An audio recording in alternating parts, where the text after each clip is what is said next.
We've spent a lot of time finding derivatives. It's time to talk about how do we go backwards. If I give you a derivative, can you tell me what the original function was? So this is called finding the antiderivative of the function. If we let lowercase f of x be the derivative of something, then I want to know what was the original function I started with. And we're going to write that original function as a capital f of x. That means it's the derivative of the lowercase function. And we're going to add a plus c to it, where c is called the constant of integration. So why do we need this plus c? Let's think about this.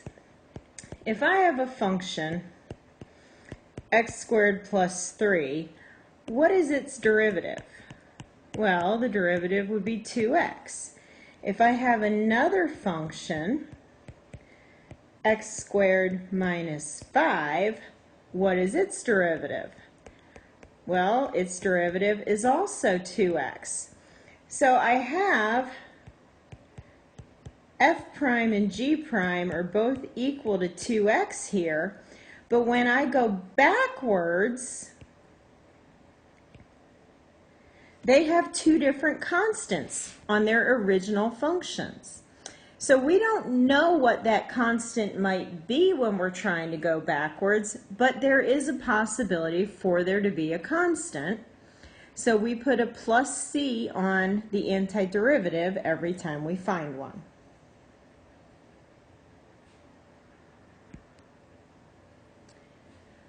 A differential equation is the name we give an equation that contains x's and y's and involves derivatives of y.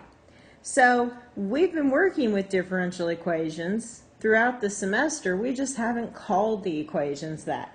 So y prime equals 3x would be a differential equation because it contains a derivative of y and a 3x.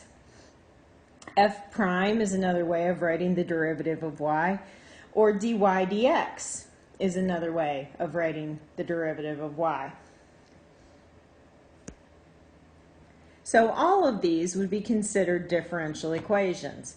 Now, there's a course called differential equations that involves solving for y given equations with derivatives of y in it, and it is way more complicated than this. We're working with the easiest ones.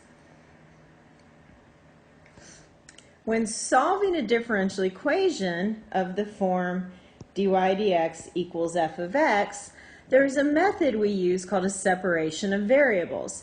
So we rewrite it, we multiply both sides by the dx, and then I only have dy on the left-hand side and things in terms of x on the right-hand side. Now, antiderivative undoes finding a derivative. So we want to undo the command of ddx.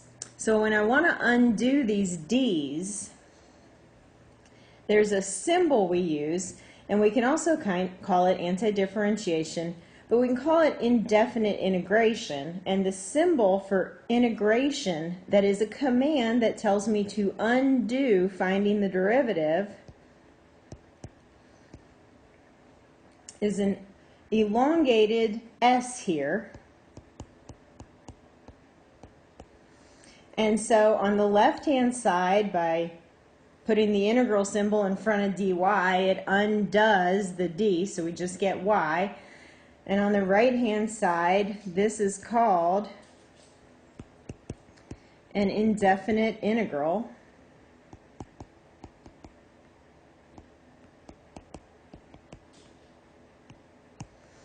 Where the function that we're finding the antiderivative of is called the integrand. And this symbol here is just called the integral symbol.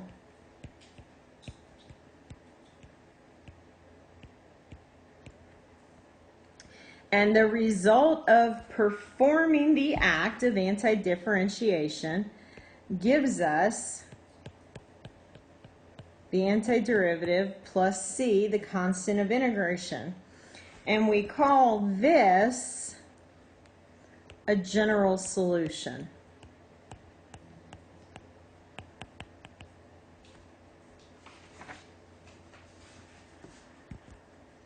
So let's find some antiderivatives.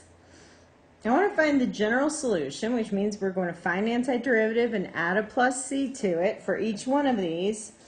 And for my first function, I have dy dx equals 8. So the derivative equals 8.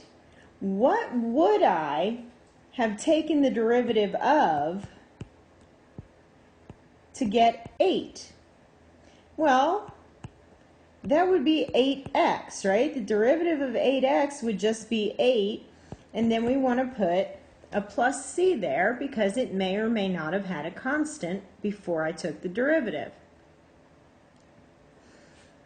What would I have to take the derivative of to get 3x squared?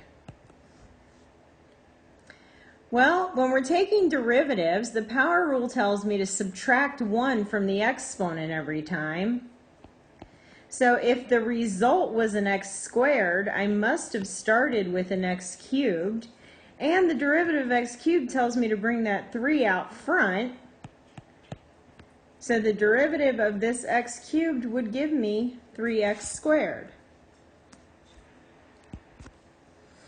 Okay, what about e to the x? What would I have to take the derivative of to get e to the x? Well, that one's an easy one. The derivative of e to the x is e to the x.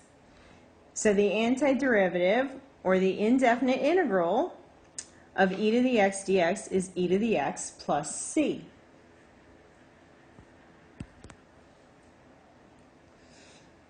Okay, so here's some rules that you would find listed in any calculus textbook about the rules for derivatives, or antiderivatives. Now we use c to be a lot of things in math, and we're calling it a constant of integration here. So for this first rule, we're looking at the integral of k dx. We're using k to be a constant just so we're not using the same letter as we are for c as the constant of integration. But we saw in the previous example, when we took the integral of 8, the antiderivative was 8x. So if we take the integral of some constant, we're going to get the constant times x plus c. Then we looked at when I took the integral of 3x squared, we saw that it became an x cubed, which means we were adding 1 to the exponent. So in general, when we're going backwards from the power rule, if the original exponent is n, our new exponent is going to be n plus 1, and then we're going to divide by that new exponent. Now, why is this? In the last example, when I had the derivative was 3x squared, well, that was perfect because the derivative of x squared was 3x squared. Or derivative of x cubed is 3x squared. But what if I asked you to find the antiderivative, or the integral, of x to the 4th? Well, we know this would become an x to the 5th, but if I take the derivative of x to the 5th, the 5 would come out front. And I don't have a 5 right here. So in order to deal with the fact that that 5 would come out front, I need a 1/5 x to the 5th. And of course we need a plus c for the constant of integration. If I take the derivative of 1/5 x to the 5th now, when the 5 comes out front, it will cancel with the 1/5. They multiply together to become 1, and we would just get the x to the 4th. So that's where this 1 over n plus 1 comes from. Now, if I want to find the antiderivative of cosine, well, what would we have taken the derivative of to get cosine? Well, that would be sine. And then we put a plus c. But what about sine x? What would we have taken the derivative of to get sine? Well, we know the derivative of cosine is negative sine, but if I don't see the negative here, then I must need it in front of this cosine in order to multiply it with the negative that happens when I take the derivative of cosine.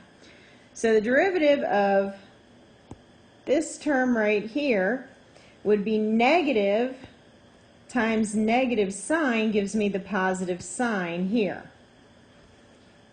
And we already said the integral of e to the x dx is e to the x plus c.